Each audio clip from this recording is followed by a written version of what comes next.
The Quran affirms Jesus, but as prophet and as Messiah, rather than as God. Key aspects of his gospel ministry, like his preaching of the imminence of the Basileos to Theon, the imperial rule of God or the kingdom of God, are absent entirely. The picture is fleshed out somewhat by hadith narratives and a lot of ascetic stories which filtered into the early Muslim community following contact with Christian anchorites or the conversion of Christians to Islam. But Islam's Jesus is always Jesus the man, the wandering ascetic prophet of Galilee who affirms the law and is sent only to Israel, sent only to the lost sheep of the children of Israel, and does not believe himself to have a universal mission. So the Johannine and the Pauline Jesus has vanished without trace. Anyway, that's the Quranic understanding of the prophet Jesus. What I want to do now is sketch something of the subsequent history of Muslim-Christian interaction. The Muslims, armed with this new scripture, immediately and apparently miraculously conquered most of the Christian world within a few decades. And they found themselves suddenly ruling not just one, but very many Christian denominations. So throughout the medieval period, when you read Muslim discourses on Christianity, you have to remember that they were encountering different Christian denominations. You have to know exactly what concepts of Jesus, for instance, they were discussing.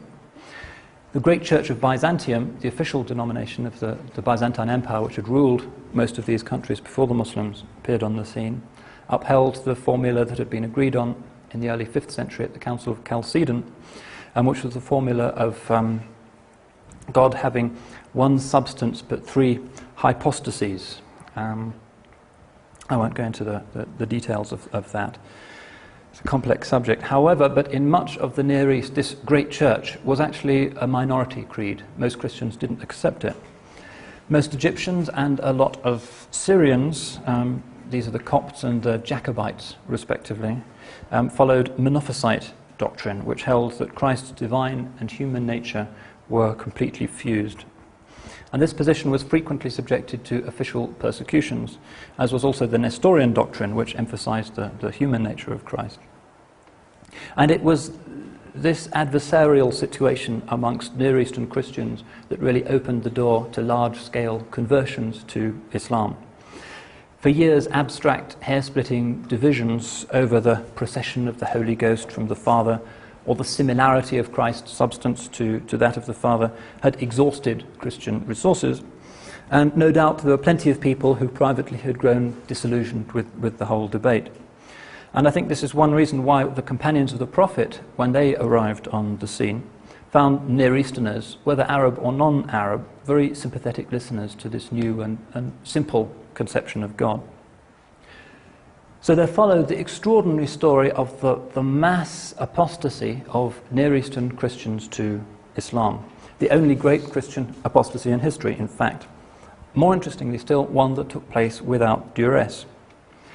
300 years before, in North Africa, at the time of Augustine, there had been no fewer than 700 bishops in North Africa. 3 centuries after the Arab conquest, the last one flickers out, and the Christian story in North Africa disappears. Congregations of great churches, such as that of Gaza, for instance, embraced Islam en masse. There's a new book about Gaza which documents this in some detail. Gaza had been very resistant to Christianity, and eventually the old paganism had to be rooted out by force and a cathedral built on the site of a temple. And it took 300 or 400 years for Gaza really to become Christian. But within a few years of Islam arriving on the scene, the congregation of that church itself accepted Islam. It was converted into a mosque. How on earth could this thing have happened?